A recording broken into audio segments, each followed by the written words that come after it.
Hey, friends, welcome to Let's Talk Context Live, episode 17. Good news, amazing, wonderful, awesome news. 2020 is almost over. And I'm just like, is anyone else as excited as I am that this year is coming to an end? We're more than halfway there, guys.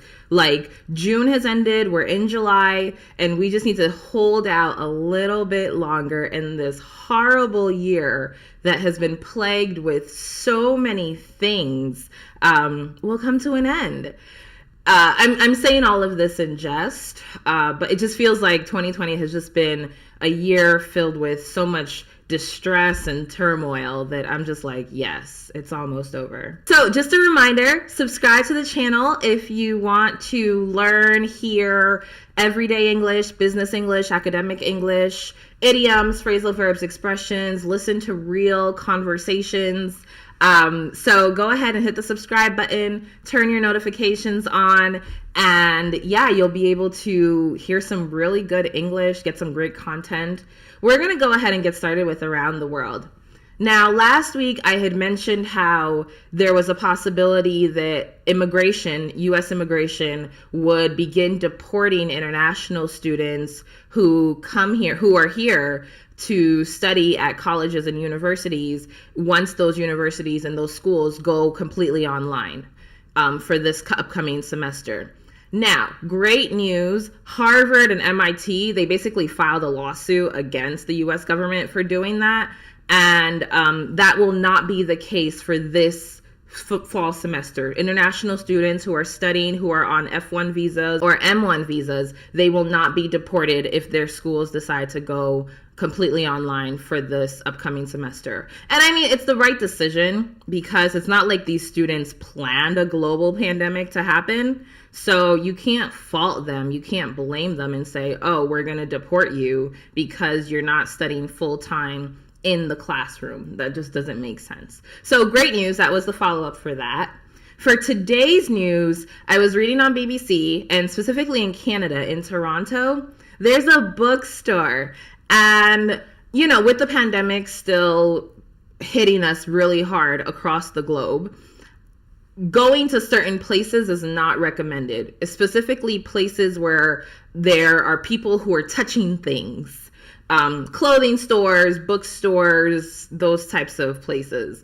And so this one bookstore, because they wanted to stay in touch with their customers and kind of keep that relational aspect, that engagement aspect of their business in play, they decided that they would provide curbside service. So basically, there's a concierge, there's someone who will approach the car and either give them the book that they ordered or make some recommendations without the customer ever having to leave the comfort of their vehicle. And I'm wondering, you know, what are the other creative ways that people are handling what has become our new normal? We talked a couple of weeks ago about the fishermen and who basically decided to take their business online, and the company that came and taught them how to do that so that they wouldn't go out of business. They wouldn't lose that income that was so needed.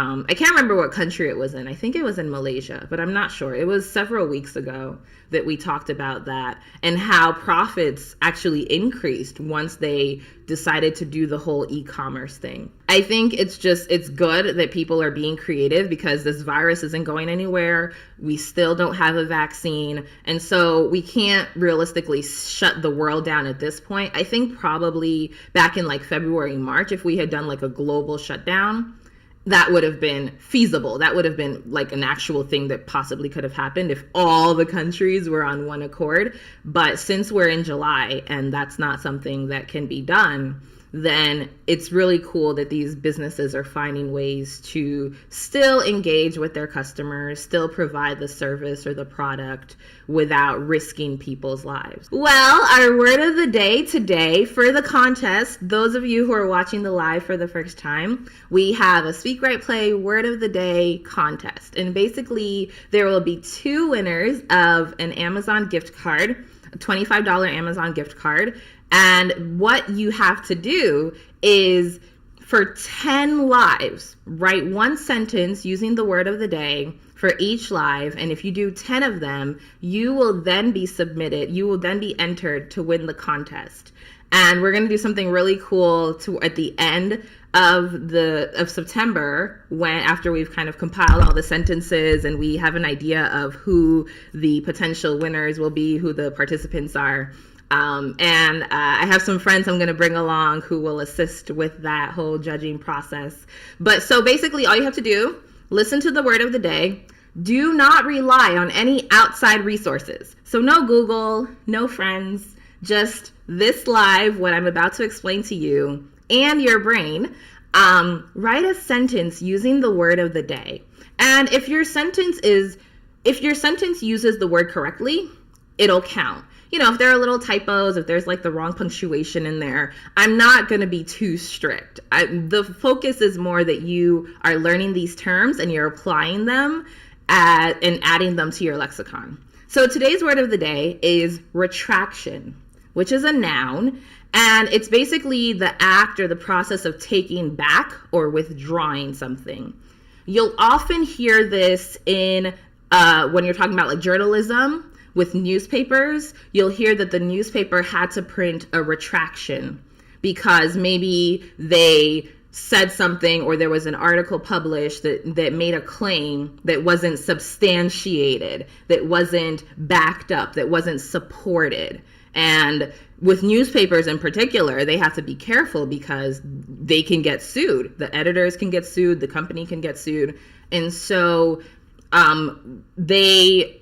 to prevent themselves, to save themselves from getting sued, they'll print a retraction to say, oh, we made a mistake, or this information was not correct, and here's the actual information that is correct. So our sentence, after being accused of libel, the newspaper printed a retraction stating they had not verified the facts of the original story, the facts in the original story. And that's exactly the context. You'll hear the word retraction a lot when you're talking about journalism, law, in the law field. There might be information that's been retracted, or there might be a retraction in that space as well. So go ahead, if you want to enter the contest, write a sentence using the word retraction as a noun, and then I'll go through it and see how you do. If you get a like or a heart, that means good, that counts. And yeah, we'll just kind of take it from there. Okay, so let's talk about it. I guess this is why some of you are on, but let's talk about it. How we talk about regret, we give advice, and we express similar sentiments. So this was actually a topic that I was having a conversation with one of our online friends, and he suggested it. I didn't get his permission to give him a shout out, so I won't say his name. But he was basically asking, what advice would you give your younger self?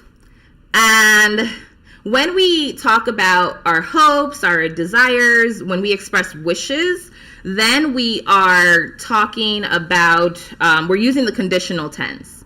And so with the conditional tense, that's would, should, could, terms like that. And then we're also potentially going to be using the perfect tense. So what I want you to do is I want you to pay attention to what I'm saying and how I'm saying it, and focus more on that than trying to understand every single word that is being said. I'm going to limit it to 3 pieces of advice just for the sake of not spending too long on this, because I could talk about advice I would give my younger self all day. The first piece of advice I would give my younger self is to not be so guarded.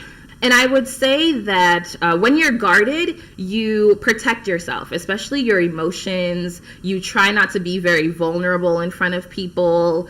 And so I would tell my younger self, don't be so guarded with people. Allow people into your world. When you allow someone in, you give them an opportunity to get to know you. So that's the first piece of advice. I would tell myself not to be so guarded.